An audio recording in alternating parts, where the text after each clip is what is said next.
Julie Moeller, your technology trainer here at Weatherford College. In this video, I'm going to show exempt employees how to access our new online cloud-based system for entering in our time off. So to begin with, you do not have to go into the system until you do have time to report off. So during a 2-week time period, if you've not taken any time off, you do not have to do anything at all with the system.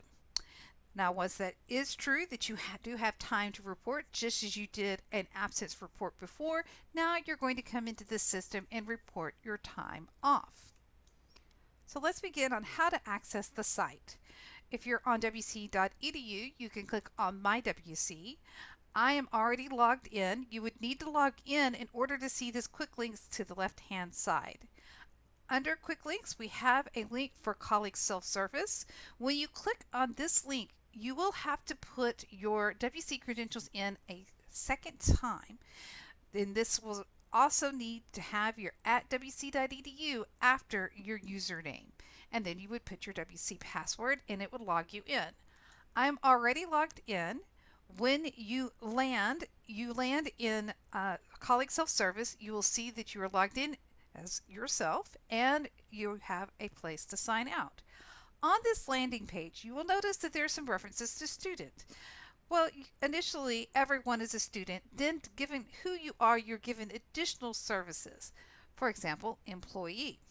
Clicking on the employee service, there's a number of services here related to being an employee. The only two that I'm covering in this video is time entry and leave. I'm going to switch over to a different account to show you leave balance. Okay, over here in my test HR, I do have a leave balance for this test employee. If I click on leave, I can see the vacation balance for this test employee is 160. It's at 80 hours earned for sick. Returning back to the employee screen and to my ID, I'm going to show you time entry is where you're going to go to enter in any time that you've taken off during a 2-week period. Clicking on time entry, you will see that a 2-week period is denoted by having the same due by date. And I'm going to call this week A and this week B for purposes of the training. If, just to repeat, you have not taken any time off during week A or week B, you do not have to come in here at all. You'll just get paid as normal. But just as we did with our absence report, if I do have some time I need to have recorded for that any time in week A or week B, I do need to come in and record it. Now I do have some time to report off. I've been in and out of the system, and indeed you will see now that there is a new pay period on the screen from earlier in the video as we've made some changes to how exempt employees are to record their time off.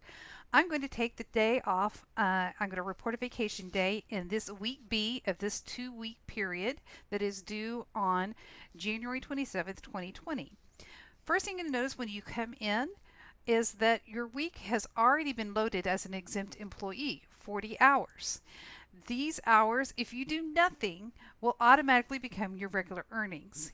So the first step in recording your time off is actually to apply this work schedule by clicking on the blue button with the word apply on it, and your 8 hours drop down into your regular earnings. Now, I need to change my regular earning here on Friday the 24th to a vacation day by coming in here and first removing by highlighting, hitting delete, and then hitting enter so that I remove the 8 hours. Now you see my time is 32 regular worked hours. I have to replace that in my paycheck with some vacation time. So I'm going to click on additional time here. I can choose from my earn type, vacation, and that gives me a line that across all days that I can select a day and add that time. So I'm going to add 8 hours, hit enter, and now my time is back up to 40 exactly as I need, so that I worked 32 regular hours and I am taking 8 hours of earned vacation time for this 40-hour week. All right, now I can submit that for approval. And now I must go back to the other week because I've submitted 1 week. This is week B. I must go back to week A.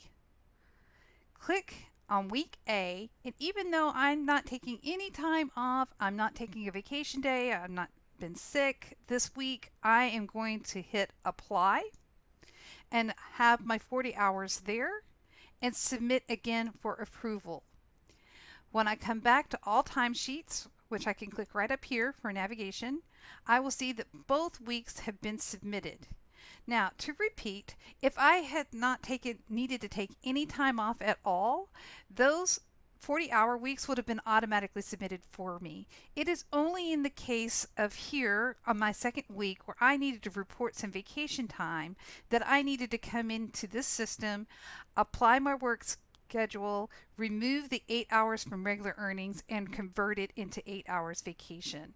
So, apply it, submit it, and then get it approved by my supervisor, who receives an email when I submit this and notifying that supervisor that I have submitted for some time off.